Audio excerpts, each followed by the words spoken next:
Welcome back to the Composing Made Simple podcast. This is episode number 11, and I'm joined today by Curtis and Chris. And on today's episode, we're going to talk about Logic Pro update and music theory. Is it necessary? And then we'll go into our picks of the week. So we hope you join us for this episode. So let's get on into it. Composing Made Simple. We talk about something new every show. Composing Made Simple. Grab a coffee, have a seat, and let's go. Dude, Curtis, congrats, man, on the Halo thing. Yeah, that's huge. It's awesome, Thanks. dude. Yeah, I've been working on it actually since about February, so for me, it's not really all that new. Figured, like, it wasn't a surprise. 'Cause I knew you were working on something because you kind of hinted at us to me and Chris, a few times. Yeah. Sure. And I was like, dude, he's got to be doing something. And then when I saw, I didn't know it was that big, dude, but yeah. Yeah, it's been pretty nuts. That's nuts. And that's why. And then started putting together, that's why he went to E3. Yes. Yes. So I was gonna ask. I didn't go to E3. I just basically went to I went to the conference for like 4 hours, but I was really just there for their press conference. Right. So. That's why I figured. I was like, well, now it makes sense why he went to E3. Yeah. I was like, why the hell's Curtis going to E3? Not that you wouldn't. It just, Yeah. No. It seemed kind of weird. It was weird. I bet. How did that opportunity come about? Like, where were you? They emailed me like out of the blue. Wow. Oh, really? Amazing. Yeah. Yeah. They're Is just there a like, hey. particular track that they heard and just like, oh, They had mentioned some stuff. There was like a short film I did a while back that they liked for some reason, which I didn't think was that good. But apparently it was enough to get me in with them. Hey, Yeah. who cares? And some Starbound tracks they had heard. So yeah, it was weird. It was really bizarre.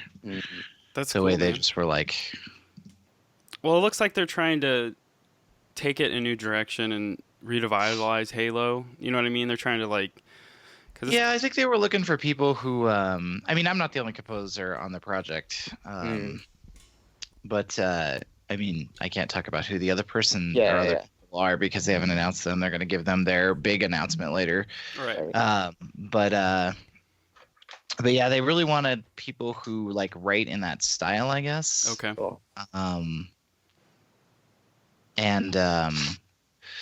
And my style and that style are super compatible, so that was more of it. Cool. That's great. Congrats, dude.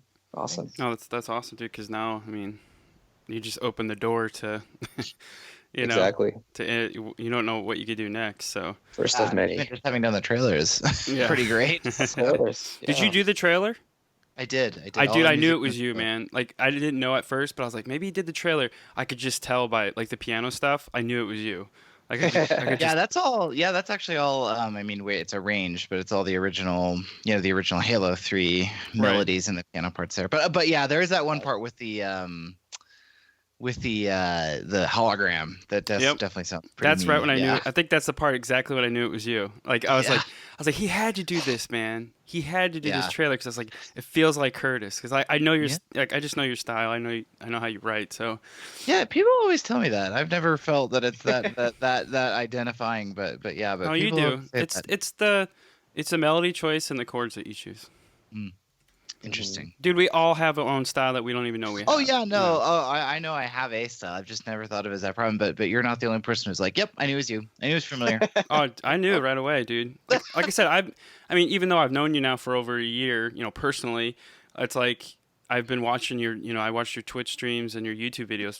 Jesus, dude, probably like a couple of years ago. Like it's probably been 3 or 4 years, man. So it's been a long time. So I know. I don't know a lot of your music. Like I've heard Starbound, I've heard stuff, but I'm just saying, I just know I can just identify who, your style really quickly. My favorite moment in the trailer is the when he walks forward and they show the ring through there. That's all original melody, and I was really happy they let me have that moment where I could actually have my stuff there instead of it just being, classic.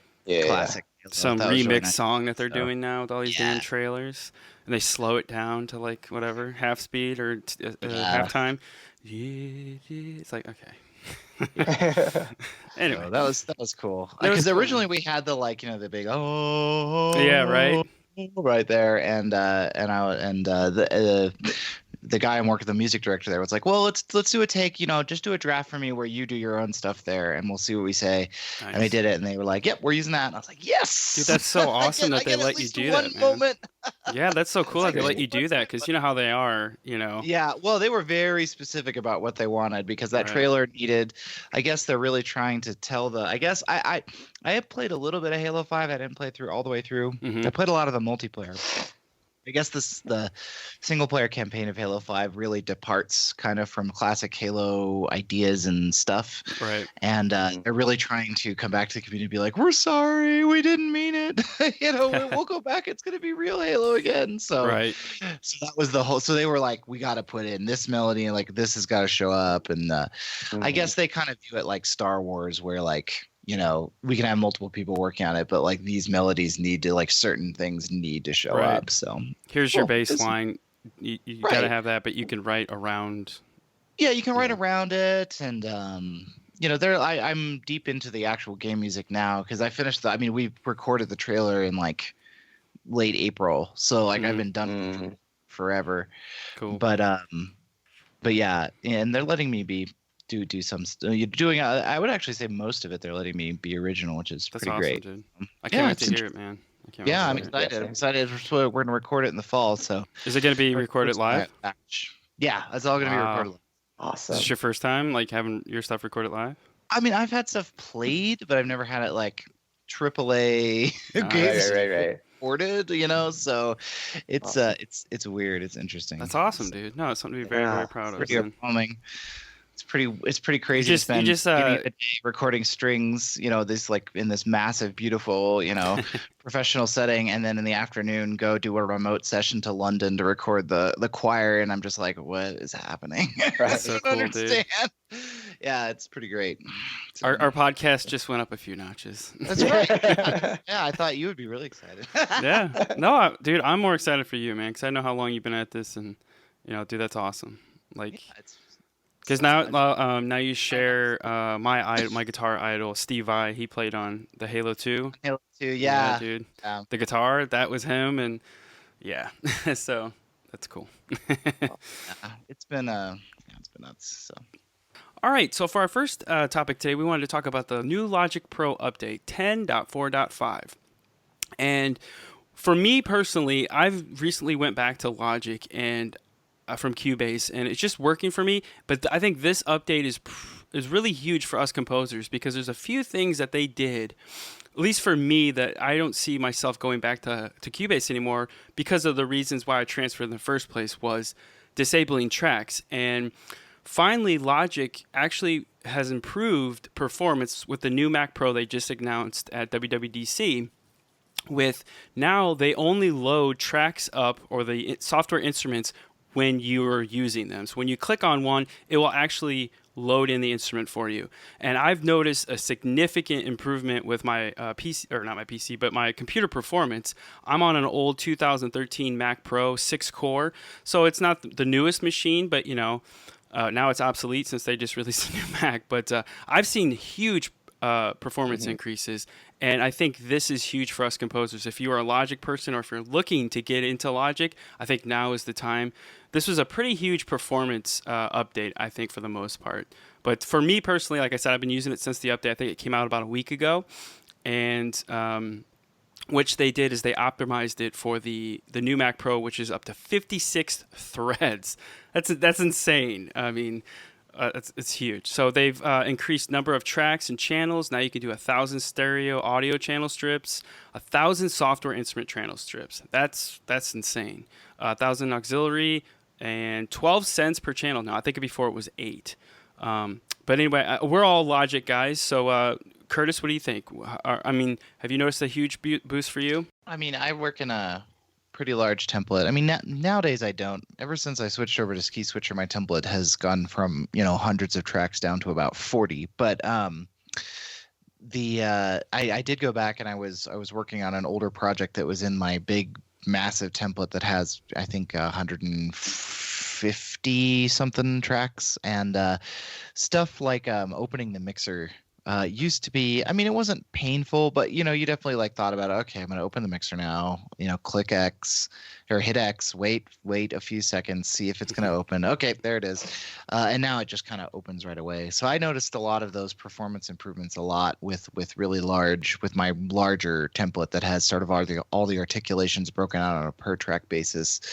I mean, for me, one of the things I'm interested in, I haven't actually had a chance to test this. I was just looking at the release notes, but Logic remains responsive when moving plugins to different slots while playing. I cannot tell you the number of times I have like dragged a reverb. You can alt drag like something to a different channel strip, and I forgot that I'm still playing, and like Logic just stops for probably 5 minutes while that happens. So if that is fixed, I mean that alone is worth the price of admission. But yeah, no, it seems a lot snappier and a lot more just a lot more responsive overall. It seemed like to me, and even in my small template that doesn't sort of really stretch it, it uses a lot of scripting. Somehow they've managed not to break all the scripting, which was really great because I actually didn't mean to update. I just turned on my computer one day and I apparently have auto update on, which I need to go turn off. But yeah, like I use a ski switcher as like these massive complex scripts to put all the articulations on one track, and they seem to work just fine. So yeah, I've been really impressed. That's great. Yeah, I mean, like I personally haven't downloaded the update yet because I just haven't had a chance, but I can kind of share my my issues with some of Logic's performances. I mean, like my template itself isn't even large at all. Like it's like 100 tracks in any certain project. So when it gets time to start mixing and doing the other stuff, it's like yeah, like Curtis said, you can literally wait a few seconds before anything will come up, and sometimes you're not even sure if it's gonna hold up. I can't imagine what it would be like with 300, 400 tracks. And so, especially with my old computer, Logic just kept quitting and kept freezing over and over. And looking at the patch notes, it seems like a lot of improvements with the mixer window, especially when you're doing all the processing and stuff. And so I'm looking forward to the moment where I don't have to, cross my fingers and say like, is Logic gonna, stay open? Is it gonna crash? Am I gonna have to worry that it's auto saved? So, yeah, I noticed in the patch exactly. notes, freezing a track now unloads its plugins to free up resources. So yeah, that's huge. It's basically like disabled tracks in Cubase. But the one thing I noticed, like I think my template's about a little under 200. Like I've really gone minimalistic. Like I love big templates because I like having everything there, but like I just get lost in that. Like I need to just get what I use all the time, and that's it, and just focus on that. It's a whole new approach. Just minimalistic is working for me right now because I'm focused on music and not plugins and sample libraries. And once the track is done, then I'll go back and do all the bells and the cleaning up and the MIDI and all that stuff. But yeah, I've noticed just from the small template, like if I'm not using a track, because that CPU meter at the top, like it used to be like halfway. Sometimes it would go up to like the top. Now it's like barely even like going, unless I have a bunch of tracks. So like, and then when you click on a track in your template, you'll see the plugin load up real quick, like it normally does when you load up your project. And I've noticed projects, when I open up a project, even if it's a big project, it opens pretty quick now. Not like snappy, but it's a lot faster than it used to be.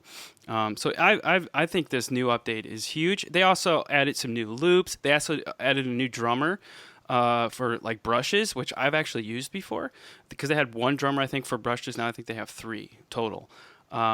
I just can't stress this enough. Like, I think Logic has a bad rap now in the composer thing, but like there is so much in Logic that people don't understand. Like they have synths, they have drummer. I mean, they have everything you can possibly think of. If you're like a media composer, video games, stuff that you would probably never think about that you might use, that you probably would. And they have like good built-in guitar amps. I mean, it's like insane of all the stuff, free content that you get. And they keep on adding new stuff all the time. I think it's the best $200 you can spend. I originally bought Logic for, I think it used to be $500, right, Curtis? I think it was like, yeah. Wow. I bought Logic with a new Mac, and I bought it with as like Logic Studio, so it came with like all those other programs. I think it was like, Yeah, I think it was Yeah. like $900 Holy to crap. have it with like Yep. Logic, main stage. They came with a Compressor? bunch of other Was it stuff that I compressor? then never used. think It it was was a complete waste of yeah. money. Yeah, There's yeah. three There was some. programs. Main stage. There was some. Yeah, it was It was three like kind of like programs. Yeah, mastering programs, but now I think that's all built into Logic. They like built it in. yeah. They've basically since 10 has come out, they've basically rolled those into Logic and then, you know, cut the price by Yes. from like 900 down to 200, which is I think I bought it at pretty it was either amazing. 500 or $600, and I bought Logic 9 in the box. So this was before Wow. you could. So do I. Mine's Yep, up in my I still have the closet. box. I look at it all the time. I'm just like, wow, that's so long. Like It's a pretty box. I I used think to it's like really 10 like years. to Dude, I think display it came out 10 years ago. Actually, Wow. now that I think about it, 2009.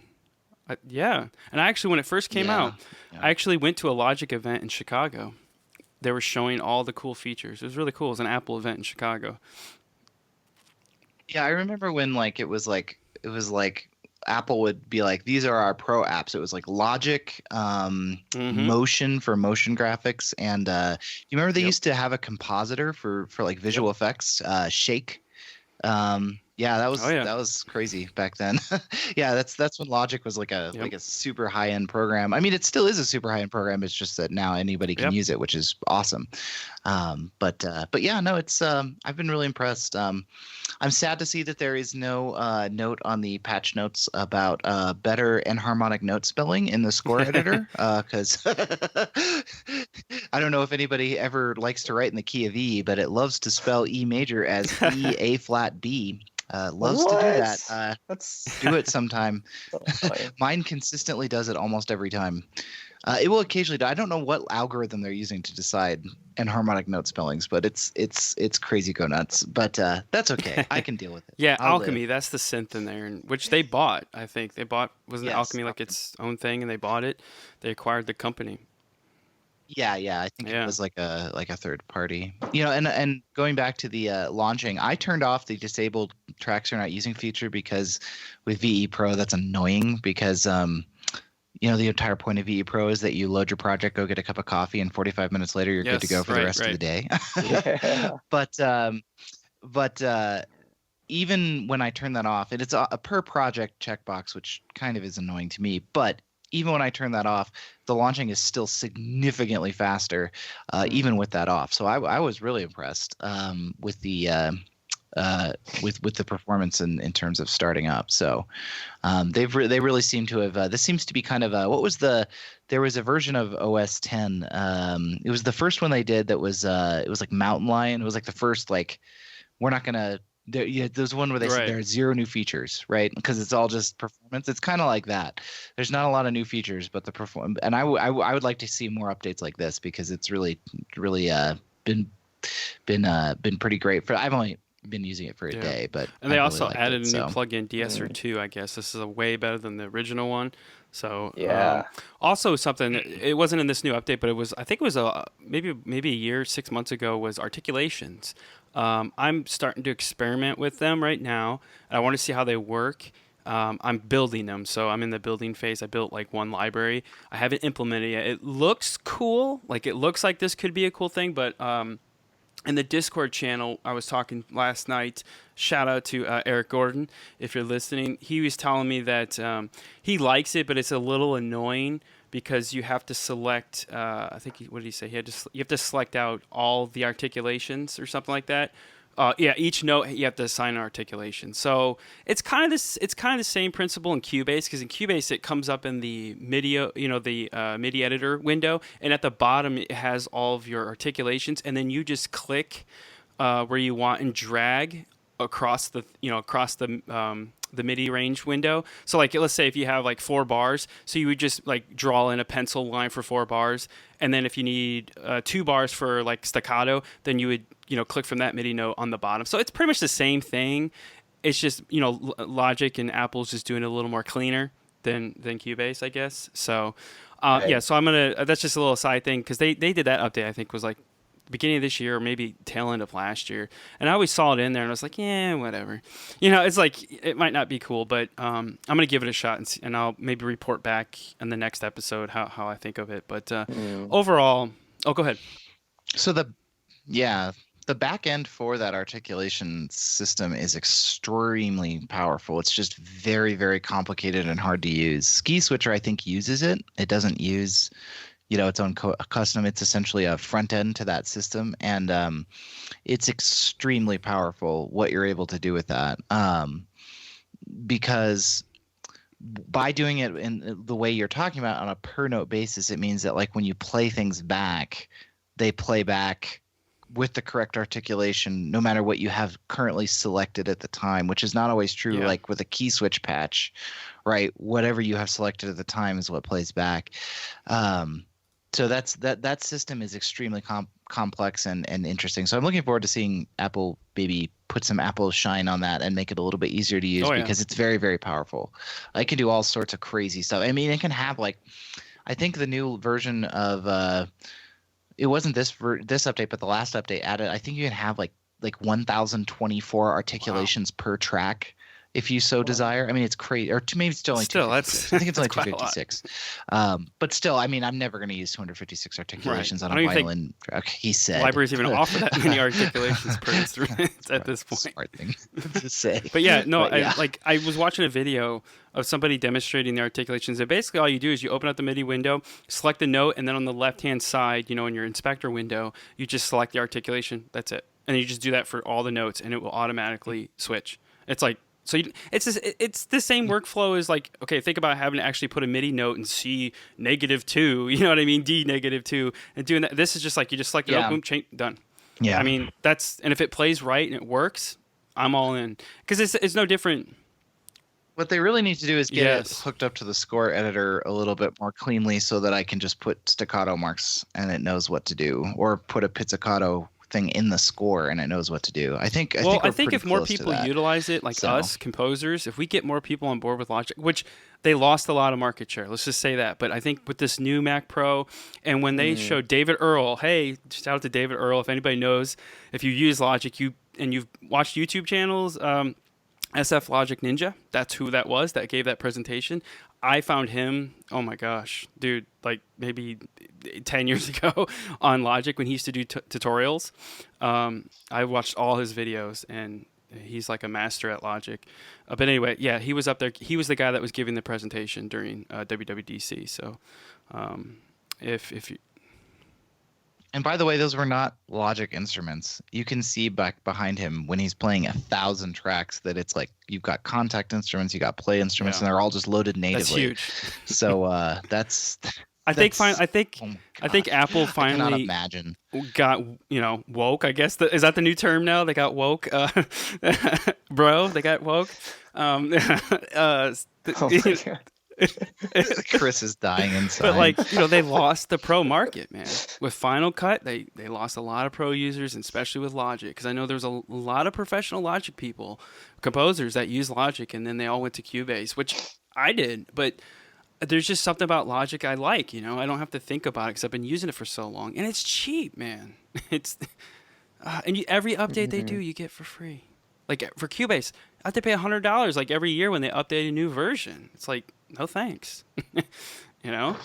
So Right. All right. Anything else, Chris? I mean, I know me and Chris been kind of... No, I mean, no. This is what you guys have more experience in right now. How long have you been using Logic, Chris? Probably since I was.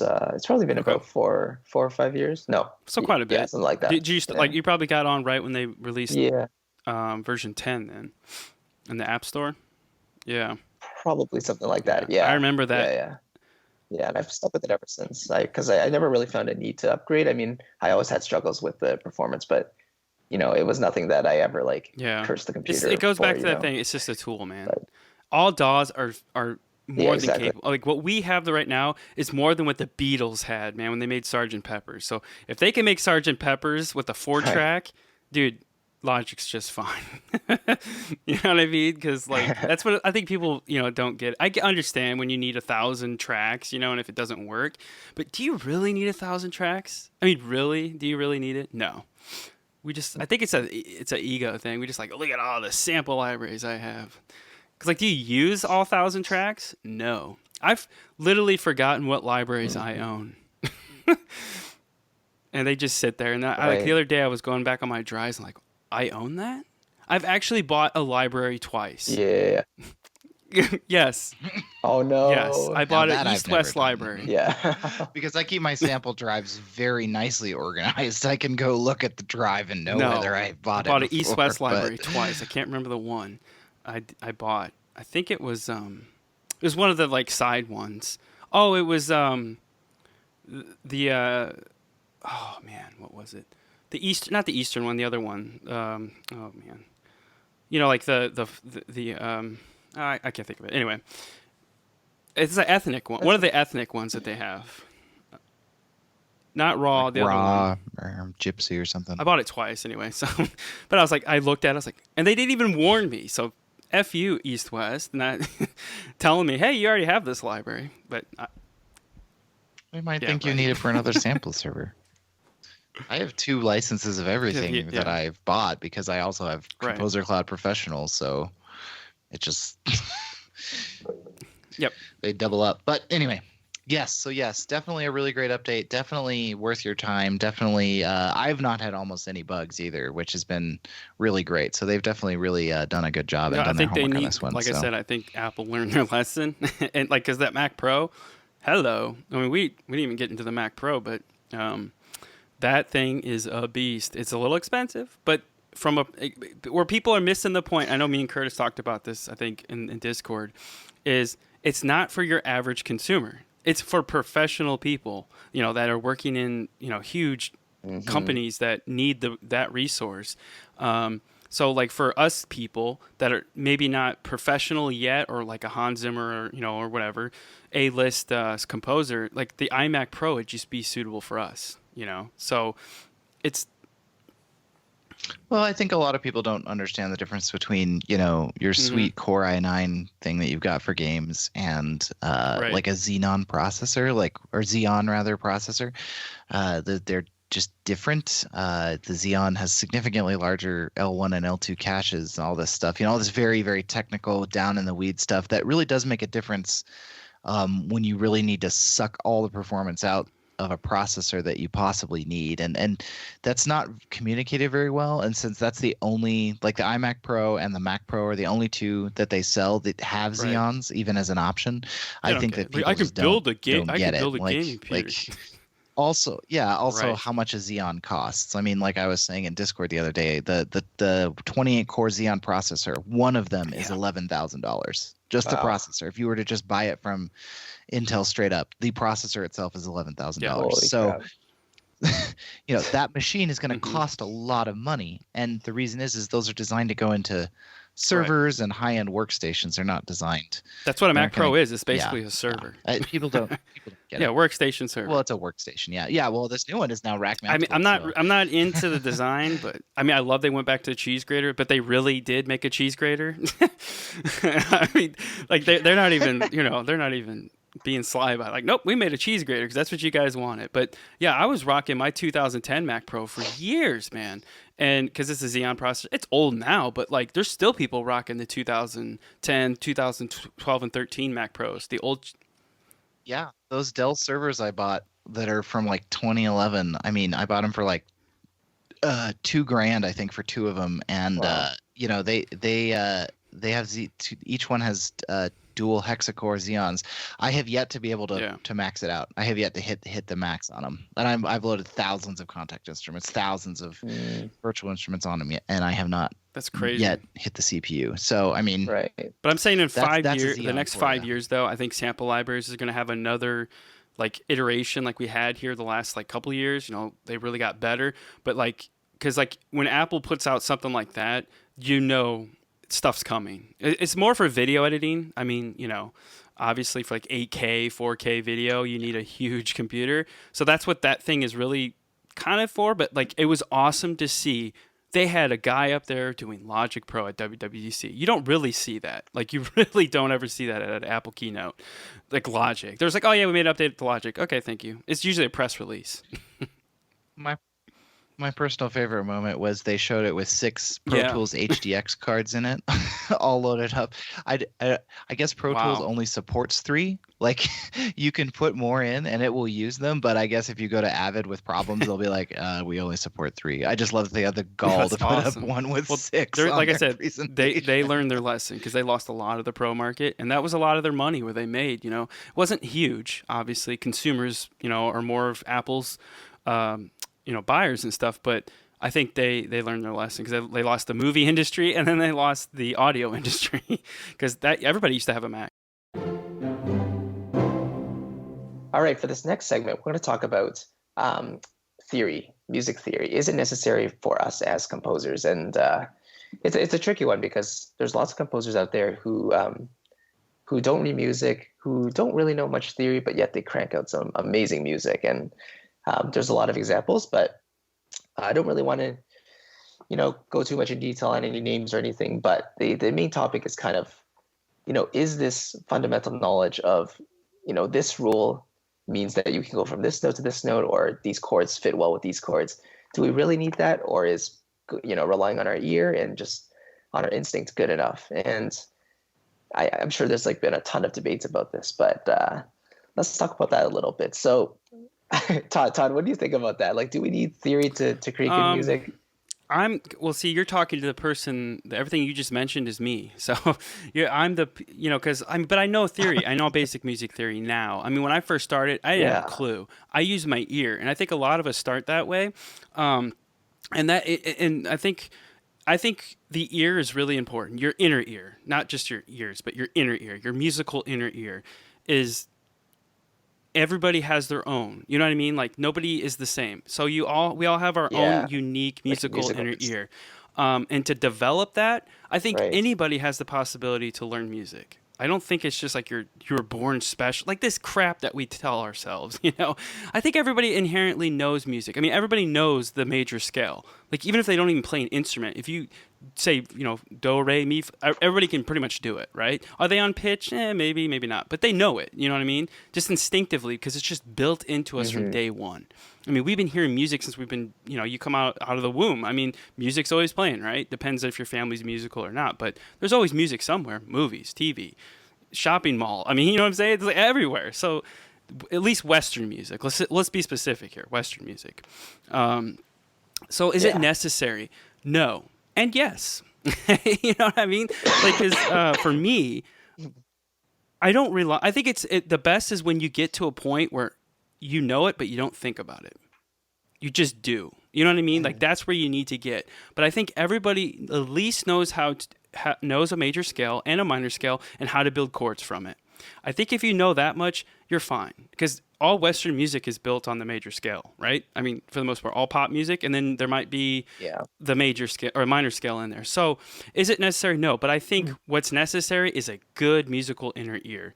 I mean, I know I'm kind of being philosophical here and I'm not really hitting the point, but for me personally, if it sounds good, it is good. Who gives a shit about rules? Sorry for cussing, but rules are meant to be broken. But to control it, you have to have an understanding how to break the rules. You know what I mean? Sometimes, you can break rules without not knowing what you're doing, and it's cool. But as far as music theory, there was no music theory back, in ancient times. That's just something people kind of was I love what Bach's doing. I love what Mozart's doing. What is he doing? And so people started studying it and saying, okay, well, that's what he's doing, so we need to do that. And then it became music theory. I mean, so that's all it is. It's a music theory is analysis of what somebody does. Obviously, when you have chords and, and there's the 1-4-5. Everybody knows 1-4-5, and it gets a bad name. 1-4-5 is the most powerful tool in your arsenal because that gets people to listen.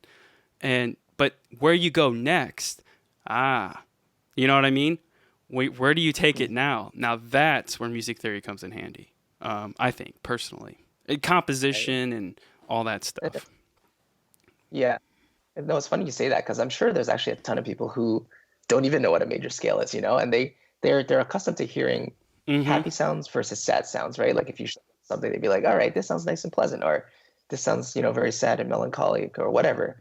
And actually maybe a lack of knowing even those basic scales can free you from saying, okay, let me try 1-4-5, and they can experiment themselves with like, okay, maybe let's do a 2 to a 6 to a 3 to a 5 or whatever, right? And so these like 1-4-5 really is kind of like the most classical progression we can get. So just having that foundation can definitely give us a helpful knowledge of what we're doing. But even having a lack of knowledge in general is definitely freeing. And we've seen this a lot in like VI control and stuff. But it's like we should be using theory as like a tool and not necessarily as well, like I said, it goes back to so you're so good, you internalize music theory where you don't have to think about it.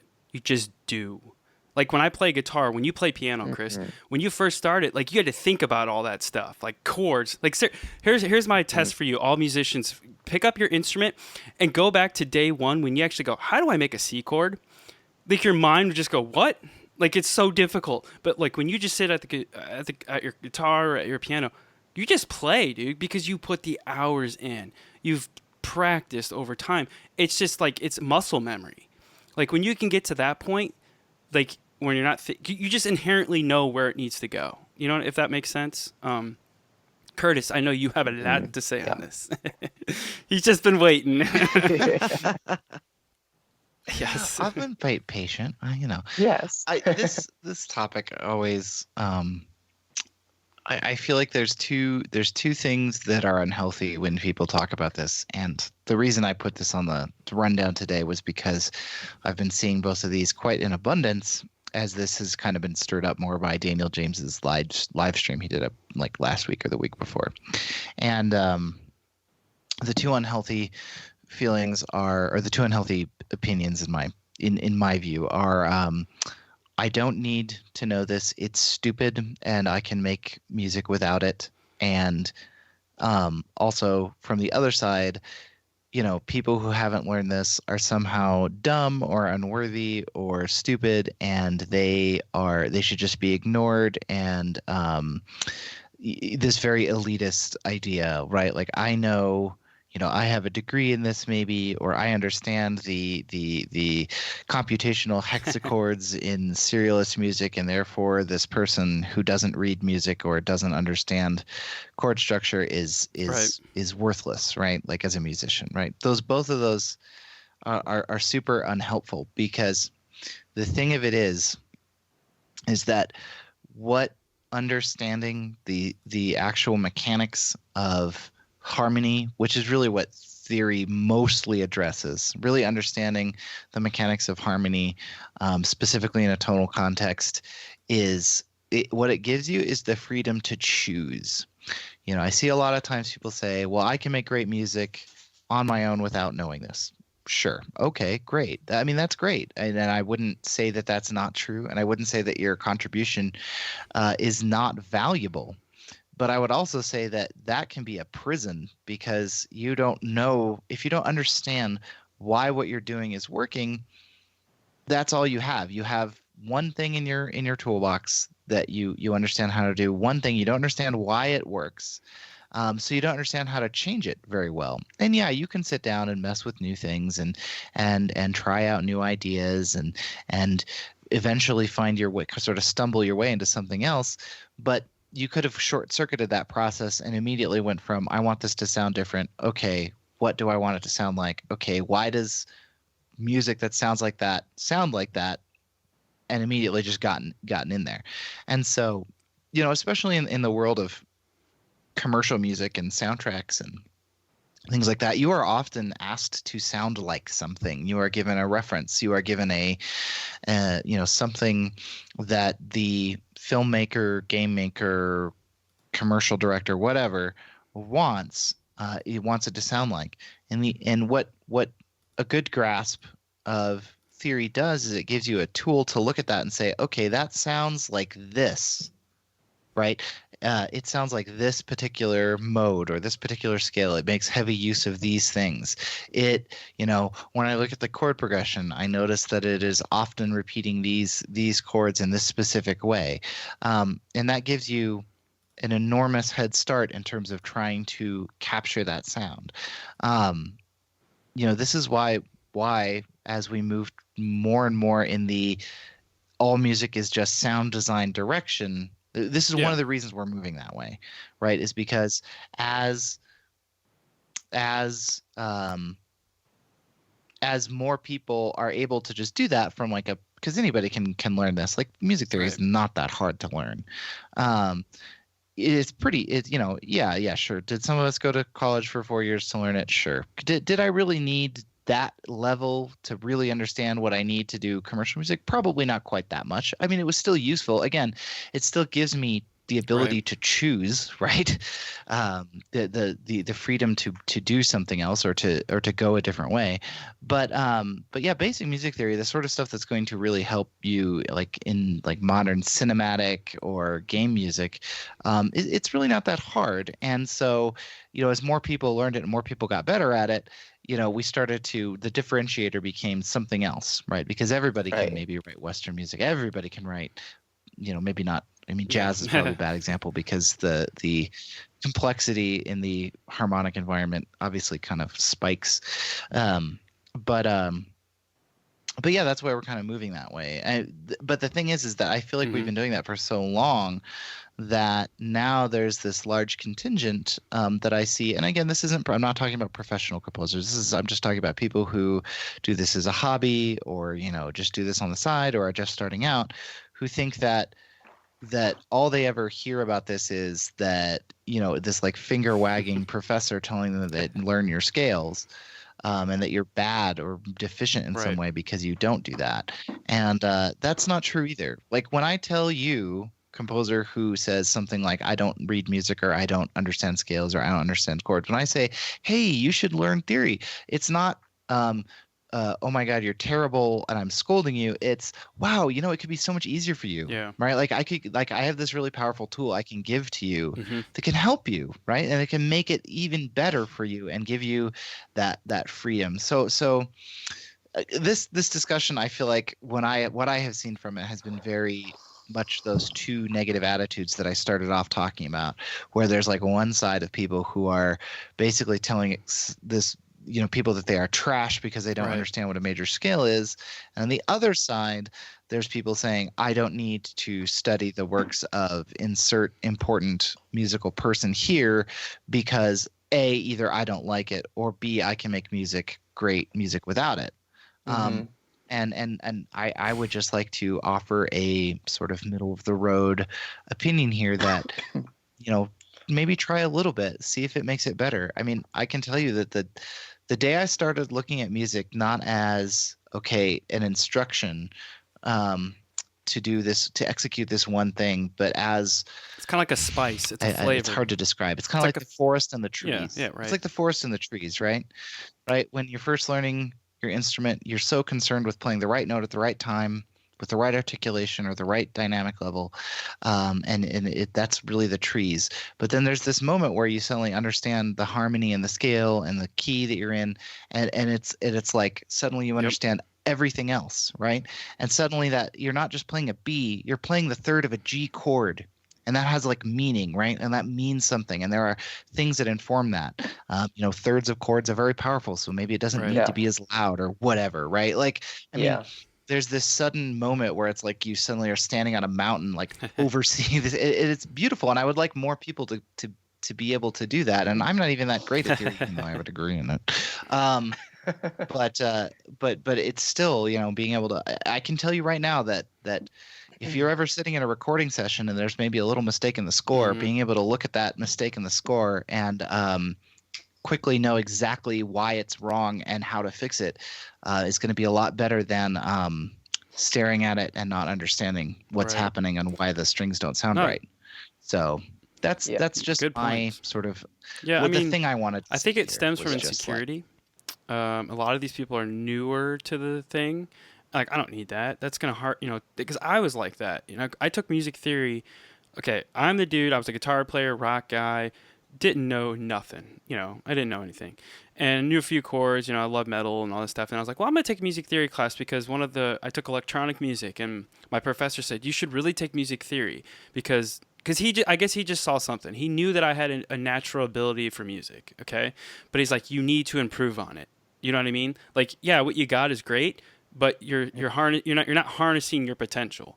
So I took it, and I'm in a college level theory class with no experience. I can't read music, but like, so many epiphanies happened in that one semester that I took. Obviously, it's one semester, but it was just overwhelming for me. You know what I mean? It was just way too much. And like, I started, like Curtis was saying, like, I thought about it too much. Like, every time I pick up the guitar, well, I'm not doing a perfect, you know what I'm saying? Like, all that stuff just started like clouding my head, and like I couldn't write anymore. I was like, so I got away from it for a while. But now later in life, some of these epiphanies are happening, like that Curtis is explaining. I understand why they tell you to do scales, because if you know your major scale, everything is built off a major scale. I shit you not. Okay, if you want to find your minor scale, just go to the 6th degree of a major scale and just play play that. There's your minor. I mean, there's your relative minor. Mm-hmm. It's a 6th degree of a major scale. Everything is built off of a major scale. All your chords, and like that is starting to happen for me. Like, where I know my majors pretty well.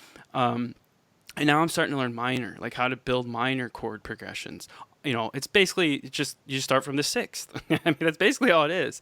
There's just a few variants in there. Mm-hmm. So yeah, I'm seeing it now. Like, those things are happening. I am no near a master. I mean, I don't know anything, but I know basics, and that's all you really need to know, I think. But one thing you said, Curtis, like where we're going with the sound design.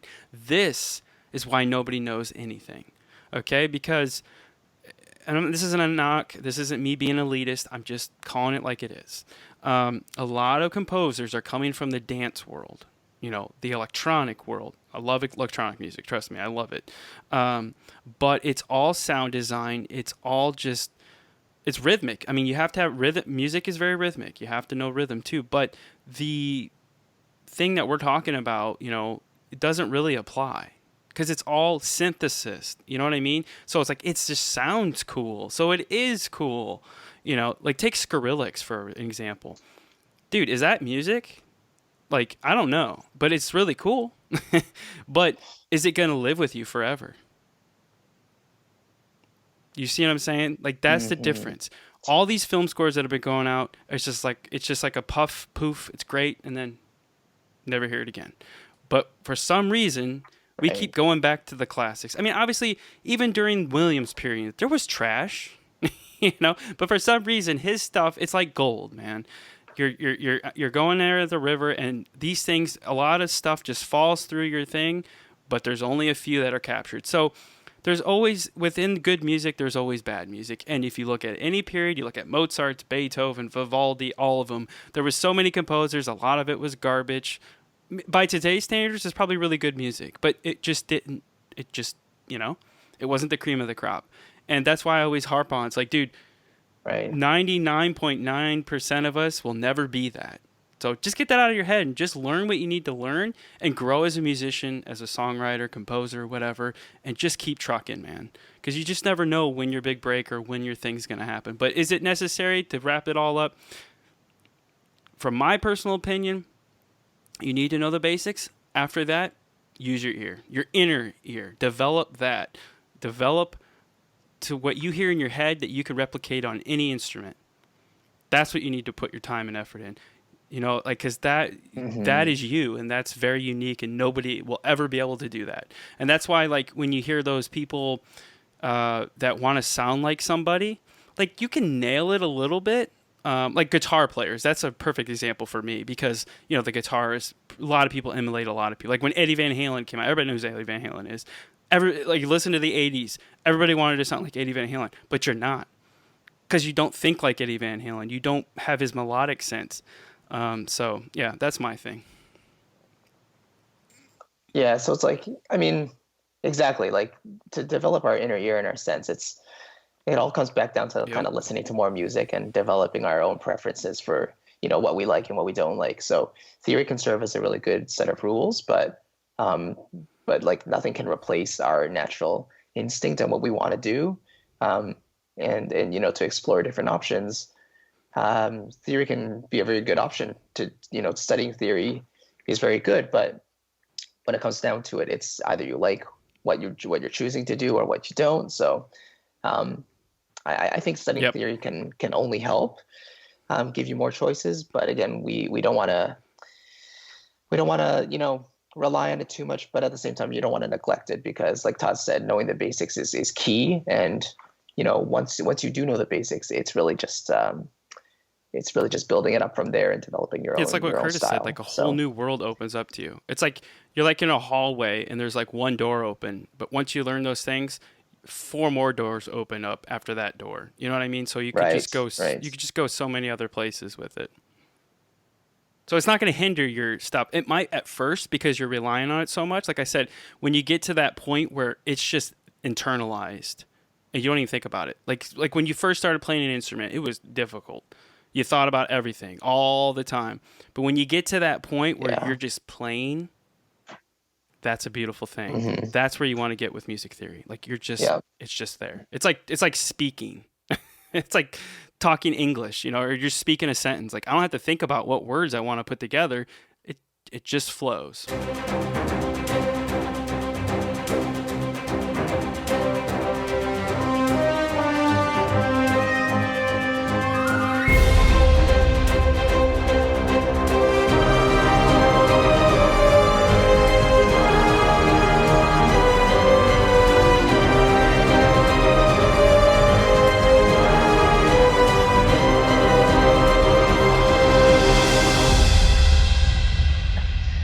All right, so my pick of the week, I don't remember if I mentioned this before, but Orchestral Tools has their product called Glory Days Big Band Horns, and it's something that I've been playing around with recently, because I've ever since I got that product, so now we have the actual ability to do part writing and stuff for all these brass and horn instruments, and it's kind of opened up some new styles for me. So I've been listening to some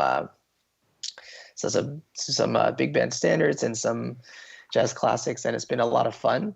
And the library itself has basically an 8-and-5 setup, so it's like 8 brass and 5 saxophones, and they're recorded very consistently in terms of the articulations. So for actual part writing, it's actually pretty easy. There's a track I'm working on. It's kind of like a swingy type of track, but once I recorded my melody line, I was able to copy the MIDI onto the other tracks and kind of, tweak the different notes as needed. But in terms of the key switching and articulations, once you get it down for one track, the others become so much easier to deal with. And that's just something that I think Orchestral Tools have nailed in terms of their consistency when it comes to articulations. So that's one thing I can shout out. And the tone of the library I really enjoy as well. They recorded at a Teldex. It's lovely space, and each instrument does come with a spot mic as well. So if you're looking for studio usage, you can definitely mix in spot with a little bit of close mic. And if you still don't like tails of the hall, you can always turn down the release. So some good customization options. There are a couple of articulations missing that I would like a really quick aggressive vibrato. But other than that, I think it's pretty comprehensive, and it does its job well. Tools, so man. that Always is my doing pick. Good stuff. All right. They do. Oh, I know. Yeah, that's Germans always make good stuff. I'm telling you. All right, so for my pick of the week, it's going to be another Output plugin. This is Output Portal. This is a lot like Output's Movement plugin in that it is not a VST. It's actually an effect plugin. So it's a granular synthesis plugin where you can just sort of pump any audio. You can pump it. You have a VST playing, say a piano. You can run it through this. It just gives you some more sound options to do some cool stuff. They've got, as usual, it's Output, so they have just a ton of really great presets just built in, so you don't even have to sit there and tweak around with it. Great starting points. Yeah, it's been I've only used it. It's only been out for a couple of days, so I've only used it a little bit. But from what I've seen, it's going to be about as useful as Movement. And Movement's something that goes into most tracks that I'm doing that are going to be, heavily VST driven, because it gives you that ability to sort of sonically warp and change, even something like a loop that might otherwise be pretty noticeable and pretty I guess people could hear it and be like, oh, I know what that's from.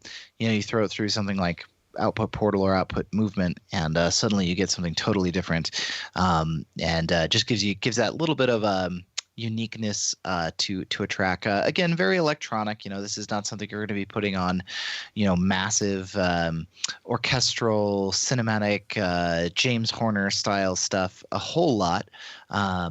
But still very useful, especially in a lot of those contexts where maybe you're having to do something really synth driven or something.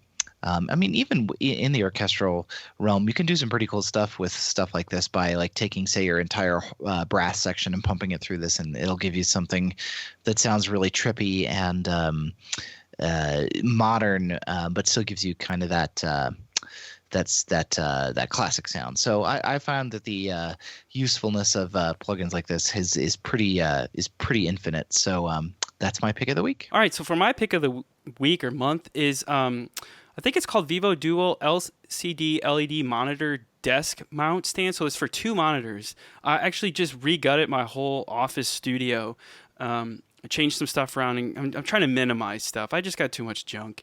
And I was working on one, I have an LG 27-inch 4K monitor, and it has its own stand. It's really nice. I love the stand, but I'm thinking about doing live streaming again, so on YouTube, and you need 2 screens for that to watch chat and all that stuff. So, and I have like a bunch of monitors just laying around because I used to have 3, but I always found myself when I had more than one monitor, like my ADD would kick in and I wouldn't concentrate on what I'm supposed to do. I'm like looking at other stuff. So I've got a dual monitor stand. I put up another monitor. So that's my pick of the week. It's nothing special, but like as far as productivity and stuff like that, I think 2 monitors is a sweet spot. 3 was just overkill. But I was working on 1 monitor for so long. So that's just my pick of the week. It's just it's a really nice stand too. Like you can mount them up to your monitors, and they bolt in just kind of like a TV mount, for your wall. Right. Very similar. And then it just goes onto the desk, and you just you can do it where you can cut a hole in the desk, or you can just have it where the clamp's on. I have a clamp on there. And it works really well. I mean, because if you have, I'm thinking about doing portrait mode, flipping the monitor. I was thinking about doing that, but right now I just have it vertical. So, but you can do that, and it allows you. So it's really cool. But yep, that's my pick of the week. Thank you for joining us on this episode of Composing Made Simple podcast. Head on over to composingmadesimple.com where you can find the information on me, Chris, and Curtis, how you can join our Discord server. Please come on over there and hang out with us. Also, if you're listening to this on iTunes or any of that, please leave us a review. That helps out the podcast, and we love to hear your feedback. And as always, we'll see you on the next episode. Take care.